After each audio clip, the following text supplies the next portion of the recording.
Welcome to the first section of this course in which I will introduce you to cloud and cloud computing. So this section is not going to be hands-on, it's just some theory and some slides, but hopefully it will put some context into why the cloud is useful and how it works. So let's go back to the very basics. How do websites work? Well, we have a server hosted somewhere, and we, as a web browser, want to get access to that server to visualize a website. What we're going to do as a client is use a network between ourselves and the server. And the client will find the network and will use the network to route the packets, the data, into the server. Then the server will reply to us and we will get the response and we can view a website. Obviously that is very simplified, but that gives you an idea. Now for the clients to find the server and the server to find the clients, you need to have IP addresses. So a client have IP addresses and a server also have an IP address. And so the idea is that when you use an IP address, you can send a request to wherever you want to the server you want, and the server can know how to find you back. This is very similar to when you are writing some letters to your friends.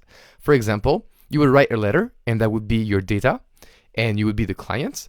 Then when you send the letter, you put it in your mailbox, and then the network will be the network of the post office. Then the post office will use network and the address you put on the letter to route your letter to the destination, which is in this case, the server.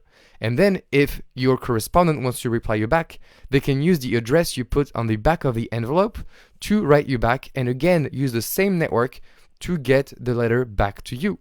So servers are just like the network of your mail. Hopefully that's a good analogy. So what is in a server? Well, a server is going to contain a CPU, and a CPU is a little piece that will be doing some computations. It will be very helpful to do some calculations and find results. And then your server also needs RAM or memory. This is going to be very, very fast memory, which will allow us to store information and retrieve it very quickly. So when we have a CPU and a memory bar, what do we get? Well, we get a brain. Think of your brain, right? When you are thinking, you are actually making computations. Very complicated ones, but they are computations. But then you need to retain some information, and again, we have memories, and these memories are in our brain. So if we think of the CPU and the RAM together, they sort of look like a brain. Now we also need to have some more long-term storage of data. Obviously, it's still in our brain as humans, but in computers, we have included some special storage to store data, for example, files. And then, if we want to store the data in a more structured way, we're going to use a database. And a database is going to be data formatted in a way that we can easily search it and query it. Finally, in the server, we're also going to have some networking aspect, okay? So it's going to be routers, switch, DNS servers, and don't worry, all these terms we'll be seeing them later on in this course. So in a server, we have an aspect of compute, memory, storage, maybe our server sometimes is a database, and we have a networking aspect. All these things are going to be super important going forward because the cloud is going to be giving these things for us on demand. So if we just want to define a little bit of IT terminology before we get started, the network is a bunch of cables, routers, and servers that are going to be connected with each other.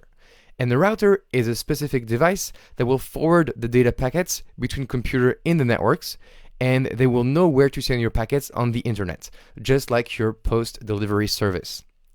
Now when we have a packet and it arrives at the destination, there's a switch.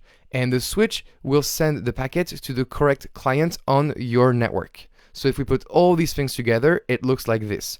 Our client will send the data to a router, the router will find its way all the way to a switch, and the switch will know to which computer in your network to send the data to. So why do I introduce all these things? Well, let's go back to traditional IT. When people used to start websites or companies before, they used to do it in their home or their garage. And so they would literally go to the store, buy a server, and they put the server in their home. You may have seen TV shows, you may have read some documentation on the internet that describes, for example, how Google was made. You know, Google was started in a garage. Now, as your website grows, you need to add more and more servers to serve that demand, and so your home starts to be filled with servers. So this is bad, right? But your company is getting bigger, you're generating some money, so you're going to move to your own office and you decide to allocate a special room, which is going to be called a data center. In a data center, you're going to have, again, your servers, and you're going to be able to scale them by adding and purchasing more and more servers. Now this worked, and this worked for so many years, but there are a few problems with this approach.